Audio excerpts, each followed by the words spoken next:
Fidèles auditeurs, estimables internautes, amis des ondes, bonsoir, bienvenue à cette capsule, à cette émission, votre émission favorite, les non-dits de la leçon. Cette semaine, nous allons étudier la 10e leçon intitulée « Le chemin, la vérité et la vie ». Et le texte de mémoire se trouve dans Jean 1, le verset 18. « Personne n'a jamais vu Dieu, le Fils unique qui est dans le sein du Père est celui qui l'a fait connaître. » Prions le Seigneur. Père, nous t'invoquons par ton esprit de nous assister, afin que tout soit dit pour ta gloire seule et notre salut au nom de Jésus. Amen. Personne pour que j'aime mon Dieu. C'est une déclaration qui souvent fait parler en pile dans mes temps commentateurs ou bien lecteurs critiques Bible. C'est pour cela, avant même que nous entrions partie par partie dans le leçon semaine, moi voulais prendre un petit temps pour moi parler nous de texte là. Personne n'a jamais vu Dieu. Et bien sûr, tous les commentateurs, ou bien bon dit plutôt majorité commentateurs qui bien comprennent le texte là, mais qui ça yo gagne comme conclusion. Aucun monde n'a aucun temps pour que j'aime moi bon Dieu. Son déclaration qui fait pour capable montrer plusieurs choses. La première, c'est la supériorité de la révélation de Jésus sur celle de toute dispensation antérieure. Mais également, lorsque Jésus dit que personne ne peut que j'aime bon Dieu, il faut me dire que le mot grec ici, qui c'est orao, il n'est pas seulement limité à une vision de Dieu, mais plutôt il est capable de porter accent sur la connaissance. Ça veut dire que seul Jésus qui gagne une connaissance intime de Dieu. Deux explications, ben nous allons commencer. La toute première, personne n'a jamais vu Dieu. C'est pour montrer la supériorité de la révélation de Jésus par rapport à tout ça qui était gagné auparavant. Deuxième bagaille, c'est pour montrer que pas de personne qui n'a intimité papa après Jésus. D'ailleurs, le texte va lui-même dire que moi t'es dans sein papa moi. C'est ce que le texte dit, qui est dans le sein du Père. Il faut me dire que pour les orientaux, lorsque nous parlons de sein, ici c'est pas peut-être mesdames, mais c'est pour parler d'intimité. C'est pour capable de traduire l'intimité ou encore la relation intime qui unit le Père et son unique Fils. C'est normal, Dieu est invisible. Aucun œil humain pour que jamais mon Dieu. Mais Christ lui-même, il pral ban nous une connaissance de Dieu. Et c'est pour cela, et le SDA Bible Commentary, mais qui ça lui dit? Lorsque il a commenté cette section biblique, il dit, c'est-à-dire le Père, en parlant de Dieu, personne n'a jamais vu Dieu, c'est-à-dire le Père, il ajoutait que aucun pécheur, aucun péché, pas qu'à ouais mon Dieu, face à face pour vivre. Même Moïse, le grand législateur d'Israël, il n'est pas autorisé pour te ouais bon Dieu. Bien sûr, certains de l'Ancien Testament ont été amenés à voir la gloire de Dieu. Mais personne n'a jéclé pour qu'on amène pour ouais bon Dieu pour bap face à face. Bien sûr, dans certaines visions, certains ont été amenés à contempler la gloire de Dieu. Et c'est là maintenant, je m'arrête là pour cette introduction. On nous commencer avec partie dimanche là. Je vous ai donné un exemple. Jean 13, verset 1 à 20. Son section que nous connaissons en pile dans la Bible. Faut me dire d'entrée de jeu, auditeurs, internautes, sœurs, frères, chers amis de partout, que en pile action avec parole, Jésus te paraît énigmatique. Ou bientôt capable de parler de indéchiffrable pour les disciples. D'ailleurs, c'est après, nèg yo pral arriver joindre sens parole avec action que Jésus te kon prononcer ou bien poser. Et une action que Jésus t'a posée qui te paraît énigmatique ou encore indéchiffrable pour les disciples, c'est ça que nous allons étudier dans la partie dimanche. Qui ça lié? puisque je dit nous li chita koli sous Jean 13 verset 1 à 20, faut me dire que Jean 13 verset 1 à 20, c'est un passage clé de l'évangile selon Jean, qui relatait un moment d'intimité, un moment profond entre Jésus avec ses disciples avant la crucifixion. Et qui ça qui était passé? C'était l'ablution ou encore le lavement des pieds. Faut me dire que passage ici là, quoique nous qu'on passé sous les pieds joints lors de nos communions, faut me dire que son passage qui regorgeait de signification théologique, spirituelle et pratique. Viens joindre moi, font chita pour nous voir ça gain là-dedans. D'abord, qui me présenter le contexte de ce récit de cet événement tant important. Jésus arrivait avec disciples à Jérusalem, peu de temps avant la fête de la Pâque. Il disait que son heure était venue. Rappelez-nous, nous dit dans l'introduction de cet évangile que le mot heure ou encore le terme heure pour Jean, il a un sens particulier. Et l'heure dans l'évangile de Jean, il fait référence au moment de la crucifixion de Jésus. Ainsi, Jésus dit que mon heure est venue, l'heure de la crucifixion. C'est que bientôt, il va être livré, il va mourir et retourner au Père. D'ailleurs, c'est sur la croix que nous prenons le signe ultime de l'évangile selon Jean. Mais avant que l'heure s'arrive, avant que le moment ultime n'arrive, il voulait montrer à disciples, Jean que lui dit là, la plénitude de l'amour de Dieu pendant que l'a enseigné une dernière leçon de service et d'humilité. C'est le contexte. Maintenant, le récit. Jésus levé, il a mangé, il était au bord de la table, autour de la table. Jésus prend un morceau de linge, il marre Saint-Hilaire tant qu'on serviteur, et puis il commence à laver pieds disciples. Nous songeons la réaction de Pierre. Pierre, surpris, et puis il était gêné, il opposé, il dit non, c'est moi pour faire ça faire. D'ailleurs, si pour ta laver, il ne faut pas ta laver seulement pieds, il faut ta laver tout comme. Et Jésus pour expliquer que ce geste était essentiel pour leur communion spirituelle. Le lavement des pieds avait expliqué Jésus, il a une importance capitale, il était essentiel pour communion spirituelle. Et lorsque il finit laver pieds, Jésus pourra expliquer qui ça axila il te voulait dire. Il dit que nous avons un exemple de service et d'humilité, disons mieux, que nous devons imiter par la suite. Maintenant, mais qui question capable de poser? Qui leçon nous doit tirer de causer lavement des pieds ça? Est-ce que effectivement les chrétiens d'aujourd'hui, est-ce que nous avons vraiment compris le sens de cette action, le sens de ce service? Parce que bon nombre d'entre nous, nous nous contentons de laver les pieds les uns les autres. Ou bientôt, au grand maximum, nous seulement contentons pour nous dire c'est Jésus qui t'a lavé pieds disciples et puis nous-mêmes nous tombons laver pieds tout.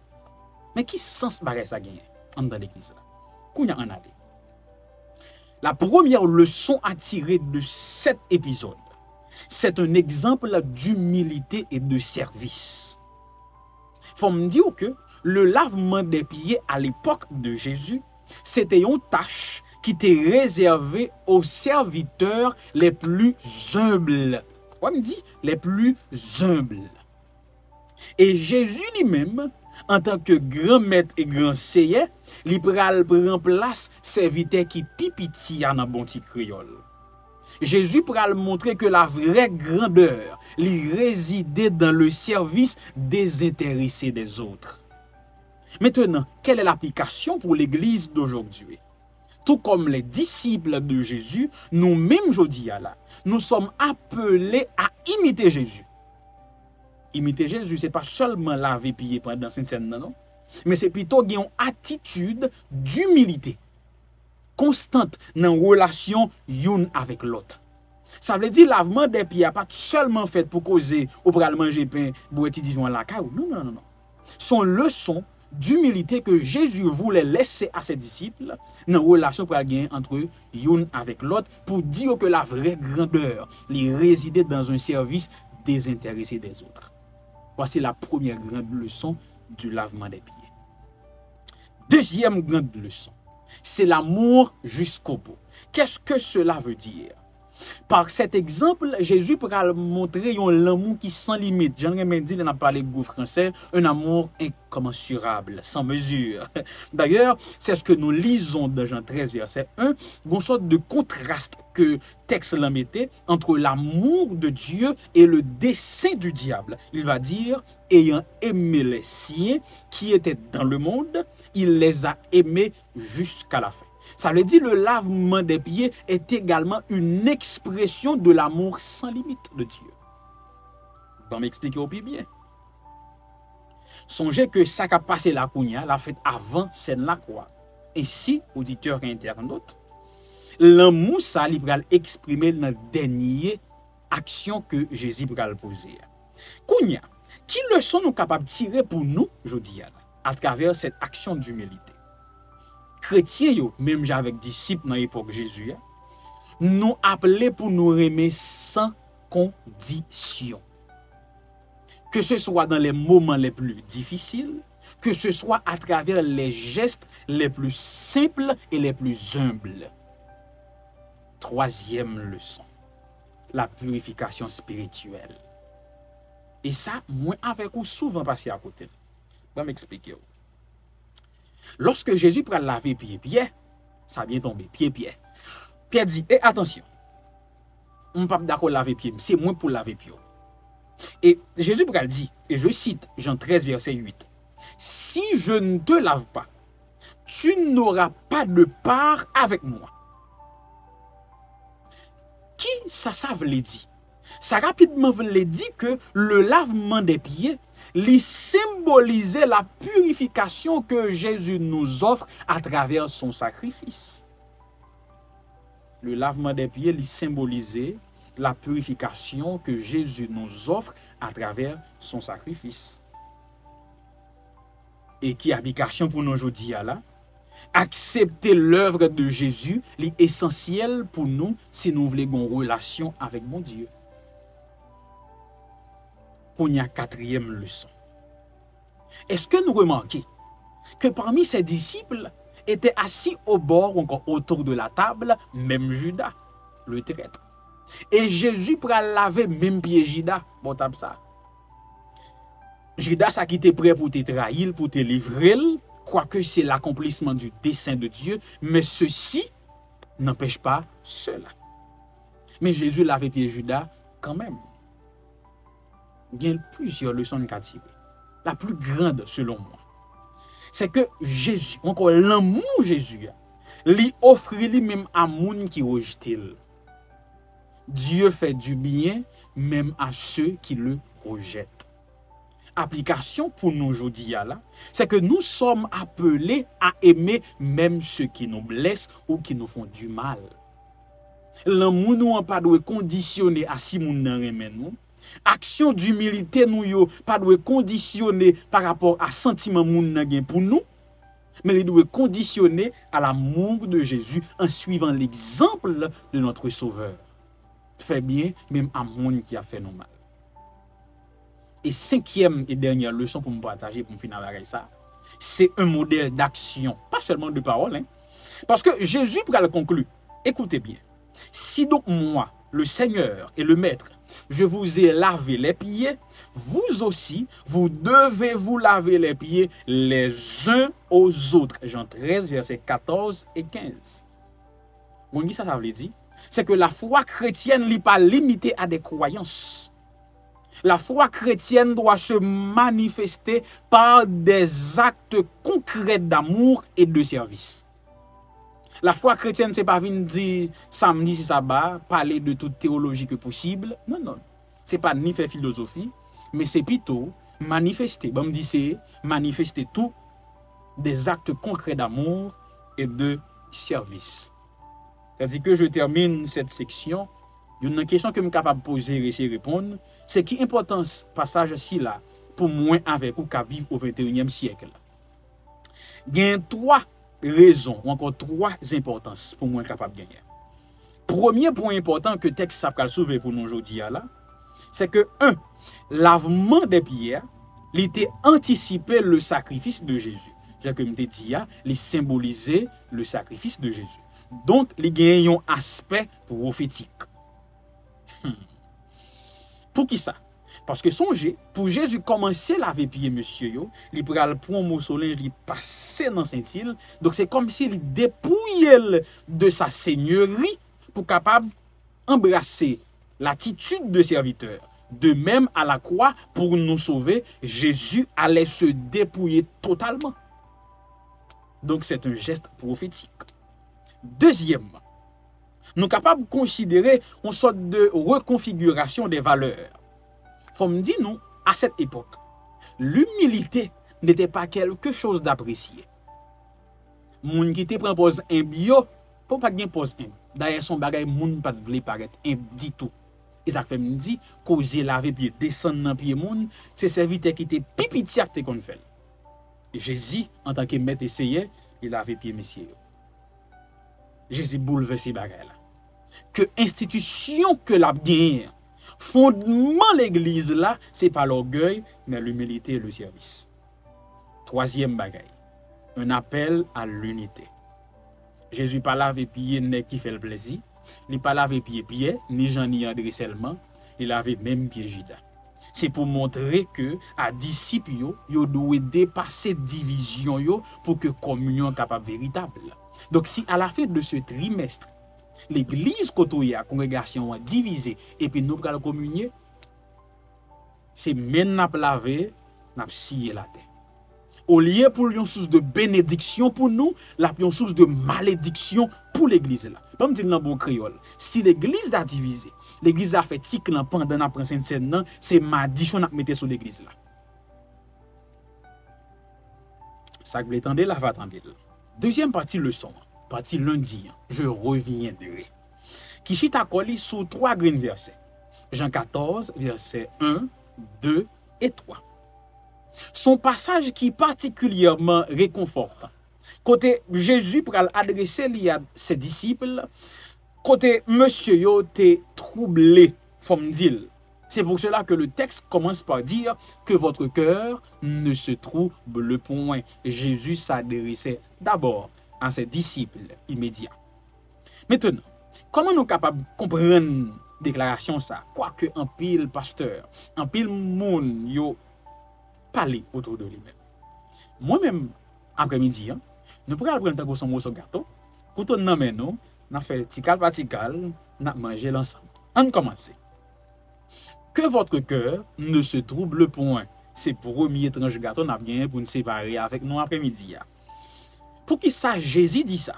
C'est parce qu'elle te reconnaît que les disciples étaient bouleversés. Qui ça te bouleversé? Jésus dit, m'bral mourir, m'bral quitter nous. Normal, nèg yo bouleversé, yo attristé. Et Jésus commence par leur dire, puis quand nous troublés, amis yo. C'est comme si Jésus invitait nèg yo pour capable gagner la paix et faire plein bon Dieu à confiance. Et c'est pour cela, l'Ibral vient avec deuxième énoncé, croyez en Dieu et croyez en moi. Déclaration ça, pas seulement là pour capable font appel, encore une invitation à la paix, mais il a tout pour une assise théologique. Qui assise théologique? Par cette déclaration, Jésus dit qu'il est l'égal du Père. Parce qu'il dit croyez en Dieu et croyez en moi. Il mettait mon lié dans le même niveau avec bon Dieu papa. Et il dit fais-moi confiance. I just believe. Deuxième morceau gâteau. Il dit il y a plusieurs demeures dans la maison de mon père. Il y a deux façons de aborder morceau gâteau ça. Je vais d'abord prendre dans un sens singulier. Dans un second temps, je vais montrer qui ça pluriel la veut dire. On commence. Il y a plusieurs demeures dans la maison de mon père. La maison de mon père, il fait référence au royaume de Dieu. Ça, vous l'avez compris. Mais dans un sens métaphorique, il fait référence à ciel là. Mais il est capable de faire référence à une communion éternelle entre Dieu et son peuple. Ah, ça veut dire pas toujours un sens physique ou matériel, mais un sens spirituel, une communion éternelle entre Dieu et son peuple. C'est la maison de Dieu. Je continue. Maintenant, les demeures. La maison de mon Père, les demeures. Les demeures, les capables de symboliser l'abondance et la diversité de l'accueil ou des bénédictions de Dieu. Tenez bien, ce n'est pas un lieu qui est limité. Aujourd'hui, là, nous avons tous besoin, les gens qui ont Haïti ont besoin de Biden parce qu'on connaît place à limiter. Mais ce n'est pas consalié pour mon Dieu. Parce que place que Jésus pourra les réserver pour nous, à préparer pour nous, ce n'est pas un lieu qui est limité, son espace qui est préparé pour chacun. Ainsi, par cette déclaration, dans le ciel ou dans le royaume de Dieu, il y a une place pour tous. Ou pas besoin de tout piser d'autre là pour passer. Il y a une place pour tout le monde là, bon Dieu. Oui, tout le monde. Je ne dis pas qu'il y a une place pour Adventiste, non. Je dis une place pour tout le monde. Et pas camionnette là, il faut qu'on monte avant, non. Ça y a une place pour tout le monde. Troisième mot sur gâteau. Il dit que je vais vous préparer une place. Rappelez-nous que Jésus t'a parlé de départ, m'bral aller, m'bral mourir, tout ça. Mais il est bon pour nous comprendre que dans la déclaration de Jésus, ce n'est pas tout seulement la mort que tu as gagné également sa résurrection et troisièmement son ascension. Pour qui ça? C'est pour dire que le départ de Jésus n'était pas un abandon, mais c'était une étape nécessaire dans la voie du salut qu'il avait frayée. Jésus, qui a monté dans le ciel, n'a pas abandonné les disciples, mais c'était une étape qui était nécessaire dans le plan où tu concevoir pour sauver l'humanité. Et l'idée que Jésus a préparé une place, d'ailleurs, je vais vous préparer une place. Il présente nous un Jésus qui agit activement pour ses disciples ou pour son Église, comme un serviteur fidèle. Donc aujourd'hui, Jésus travaille pour son Église. Bon, me dit de façon qui est plus singulière. Jésus travaille pour toi. Jésus te prépare une place. Mais accepteras-tu cette place? Et je continue. Et quatrième bagage là qui paraît plus belle, je reviendrai et je vous prendrai avec moi. Il y a deux bagages là-dedans. Premier partie, ça y est, dernier morceau de gâteau n'a mangé. Il renvoyé à la promesse du retour de Jésus. Ça, mon la parousie, et l'avènement du Seigneur, la seconde venue, tout ça. Donc, cette déclaration dit que Jésus promet qu'il reviendra. Parce qu'il dit, je reviendrai. Et deuxième bagarre là, je vous prendrai avec moi. Maintenant, il n'y aura plus de séparation sous aucune forme entre Dieu et son peuple. Et puis, vous allez tomber dans Apocalypse 21 et 22, qui va montrer que Dieu qui tabernaclé avec le peuple, son peuple, éternellement. Vous avez compris. Maintenant, qui importance passage ici là? Un, libérer confort pour les croyants, les non troublés, pour nous rappeler nous n'avons pas besoin de paix, nous avons disciples. Deuxièmement, l'espérance chrétienne est confirmée. Jésus prépare une place pour chacun, pour son Église. Et troisième bagaille, c'est un modèle de confiance que nous devons placer dans bon Dieu pour nous capables de joindre la paix que nous avons besoin. Je passe maintenant à la troisième partie de la leçon, partie mardi. Je suis le chemin, la vérité et la vie. Jean 14, versets 5 et 6. Il faut me dire que passage ici là, quoi que je commence à commenter dans l'introduction de l'émission, il faut me dire que c'est un passage qui est célèbre dans l'évangile selon Jean. Pour qui ça? Parce que est riche en signification. Parce que Jésus pourra révéler une vérité qui est fondamentale sous propre tête. Écoutez bien, m'appelez pour nous. Vous savez où je vais et vous en savez le chemin. Thomas lui dit, hey, Seigneur, nous ne savons pas où tu vas. Comment pouvons-nous en savoir le chemin? Verset 6, Jésus lui dit, je suis le chemin, la vérité et la vie. Nul ne vient au Père que par moi. Viens expliquer où ça veut dire.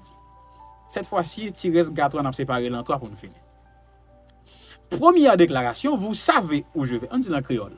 Nous, quand nous côté m'brale et nous chemin. Ça, c'est le premier bagage Jésus dit.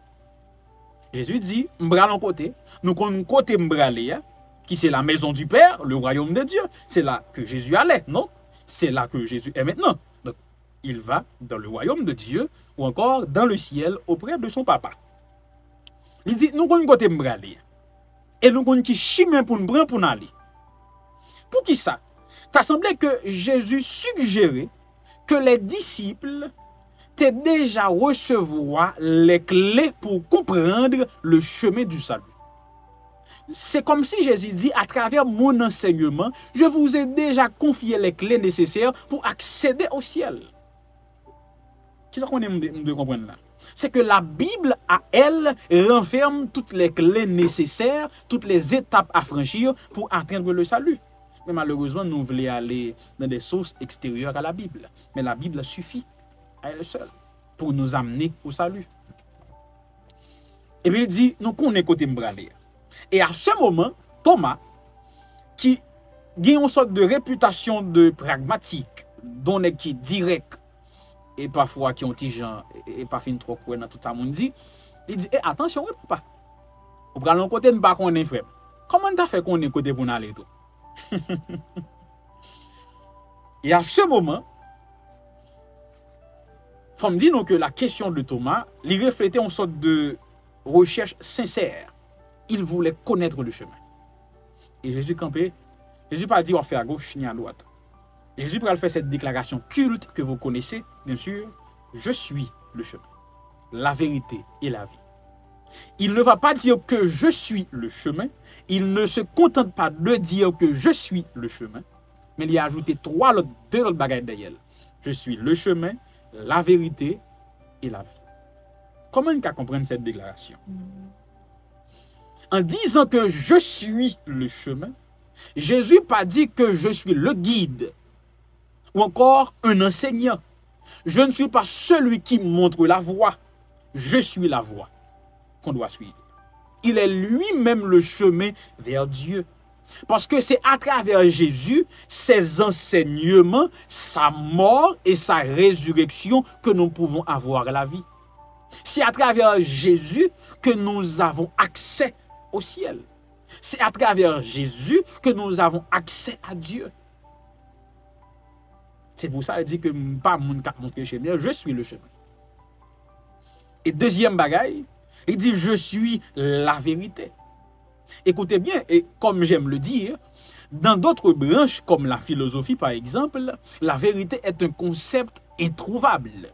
D'ailleurs, philosophe, c'est quelqu'un qui recherche la vérité, mais malheureusement introuvable. C'est un concept abstrait, mais dans la théologie biblique, la vérité n'est pas un concept. C'est une personne. C'est Jésus.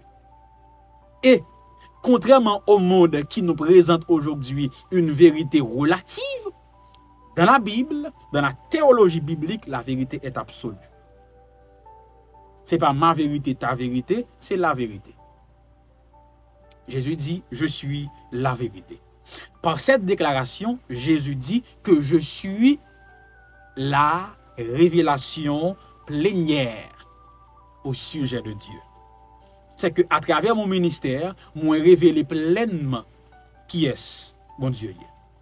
Et comme vous dire qu'il est la révélation parfaite de Dieu à l'humanité. Et troisième ajout, je suis la vie, Zoé, que nous avons étudié dans la leçon précédente. Là. Ici, il ne s'agit pas du bios, d'une vie physique, d'une forme de vie physique ou secondaire, mais plutôt comme la source de vie spirituelle et éternelle. Mais il y a l'autre bagage que je m'avais dit. Et ça, je voulais partager avec vous parce que c'est mon femme. Mais, attendez, oui, mais bien avant, Jésus pral font on ajoute, et c'est lui qui va toucher pour me venir ça me dire avec vous. Il dit, nul ne vient au Père que par moi. Son déclaration qui est extrêmement importante. Qui importance les gagne pour moi? C'est une façon pour le montrer que.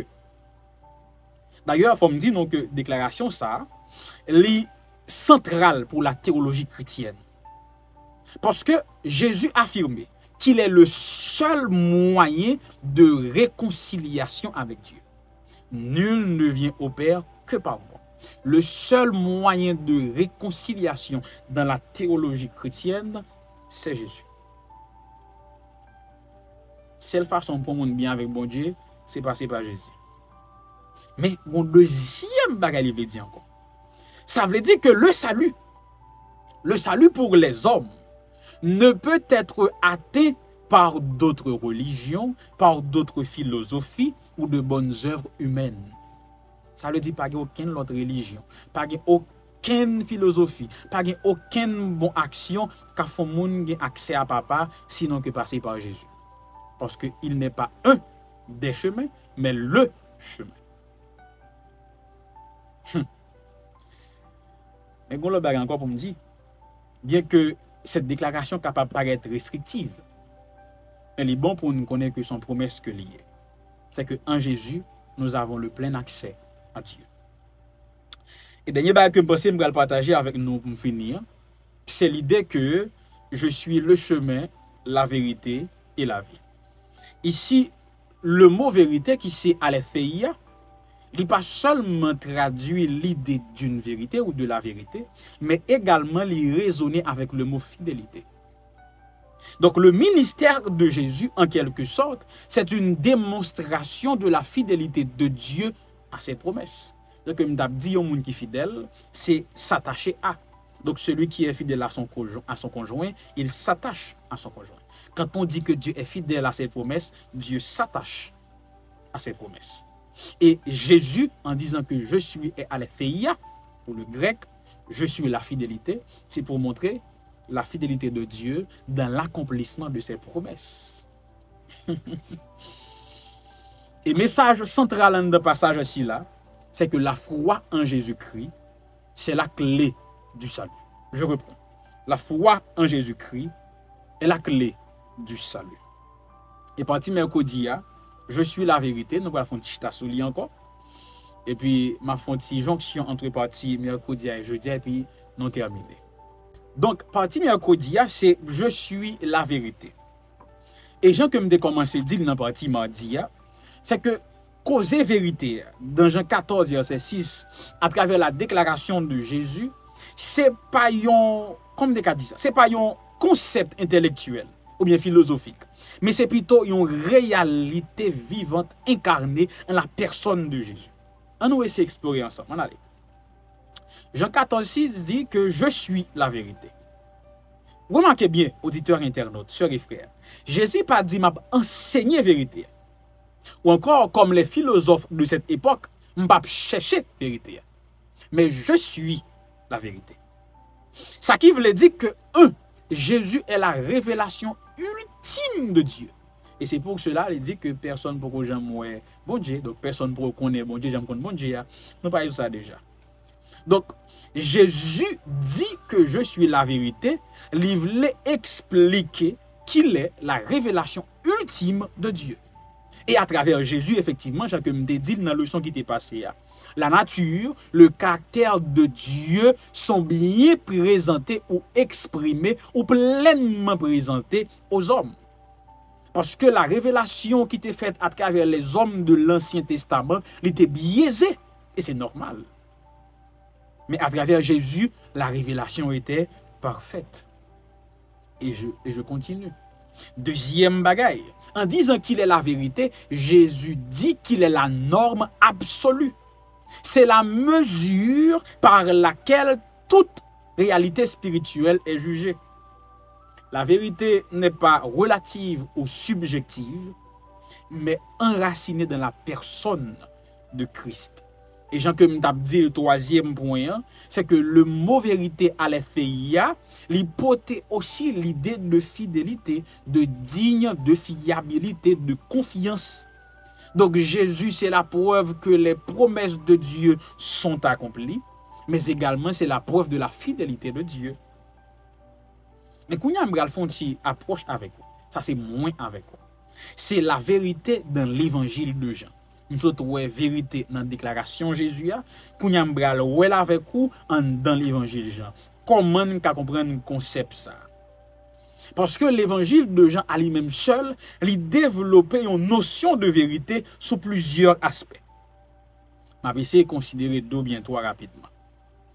Premièrement, quand Jean va présenter Jésus comme la vérité, ou encore, dans son évangile, il va dire que Jésus est la vérité. Il veut faire comprendre que Jésus est la révélation plénière de Dieu. Parce que dans un premier temps, il dit non, Jésus est la parole incarnée, la parole a été faite chair. Deuxièmement, elle est venue parmi nous, elle a habité parmi nous, pleine de vérité et de grâce. Donc, source de salut pour tous les hommes. Donc, Jésus Kounia vient le moyen par lequel la vérité de Dieu est rendue visible et accessible à l'humanité. Donc, c'est à travers Jésus que la vérité de Dieu est devenue accessible. Deuxième bagaille, en disant que Jésus est la vérité, ou encore notion de vérité dans l'évangile Jean, il veut dire que Jésus révèle la volonté du Père. Bon texte à l'appui. Jean 7, verset 16. Ma doctrine n'est pas de moi, mais de celui qui m'a envoyé. Donc c'est pour dire que Jésus étant la vérité, il révèle la volonté de Dieu. Parole avec action reflète parfaitement la vérité de Dieu ou encore la doctrine de Dieu. Troisième bagaille de la vérité, c'est que la vérité de Jésus est libératrice et ça me dit déjà. Tant qu'on dans Jean 8, 32, il dit, vous connaîtrez la vérité et la vérité vous affranchira ou vous rendra libre. Donc la vérité, Jésus nous libère. Et dernier point que je suis capable de toucher avec nous, c'est que la vérité de Dieu s'oppose au mensonge du diable. Jean 8, verset 44. Maintenant, dernière partie leçon qui s'est partie jeudi, c'est les Écritures et la vérité. Bien-aimés, chers et frères, auditeurs et internautes, il y a un point important que moi dois souligner pendant que je vais étudier la dernière partie leçon. C'est qui ça lié? C'est qu'il existait une sorte de dimension théologique de la vérité que Jean développait à travers les Écritures, donc à travers ses Écritures. Mais nous allons prendre d'abord comparablement à Jean, ensuite dans toute la Bible. Mais deux points fondamentaux dans la théologie joannique qui est important pour Kembe concernant la vérité. Premièrement, la vérité comme relation. Dans l'évangile de Jean, la vérité n'est pas une abstraction, comme je l'ai dit, mais c'est une personne, Jésus-Christ. Donc, connaître Jésus, l'Ivre le dit, entrer en relation avec lui et avec Papa lui. Moi et le Père, nous sommes un. Jean 10, verset 30. Donc, la vérité comme relation. Deuxièmement, la vérité dans l'Esprit Saint. Après le départ de Jésus, il dit à ses disciples, l'Esprit de vérité vous conduira.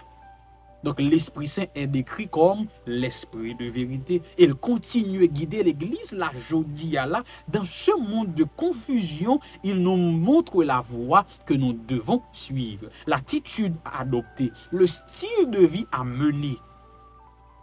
Et dernier point pour nous toucher, les Écritures et la vérité toujours, c'est pour dire que, j'en te dis déjà, dès que nous parlons de paroles dans texte néo-testamentaire, nous voyons qui ça, nous voyons Réma qui c'est parole écrite, nous voyons Logos qui c'est parole incarnée de Jésus. C'est une erreur capitale de vouloir dissocier ces deux termes. Ou pas qu'à retirer parole écrite des paroles en personne. Parce que parole écrite, elle témoigne de parole en personne et parole en personne, les confirmer parole qui écrit. Pour qu'on ait parole qui en personne qui c'est Jésus, on doit passer par parole qui écrit. Et voici le résumé de la leçon de cette semaine. J'espère que cette capsule vous aidera à mieux saisir l'essence de la leçon 10, le chemin, la vérité et la vie. Pendant que vous étudiez, pendant que vous partagez avec l'autre, moi bon rendez-vous à samedi si Dieu le veut pour les non-dits de la leçon 11. En nous prier avant de nous séparer. Béni sois-tu Père pour cette capsule. Guidé par ton Esprit Saint, nous avons débattu de ta révélation. Et bien sûr, à cause de nos manquements, c'est sûr que cette révélation a été biaisée. Que l'Esprit Saint est capable de retirer toute gang que nous-mêmes nous t'ai partagé. Et que capable de rendre la révélation ça parfaite dans le cœur pour rendre nous agréables à tes yeux. Pour faire nous venir qualité monde que nous-mêmes nous voulons que nous ayons. béni si là qui t'a écouté ou bien regardé émission ça, béni semaine pour nous. Dans le nom de Jésus, nous prions. Amen.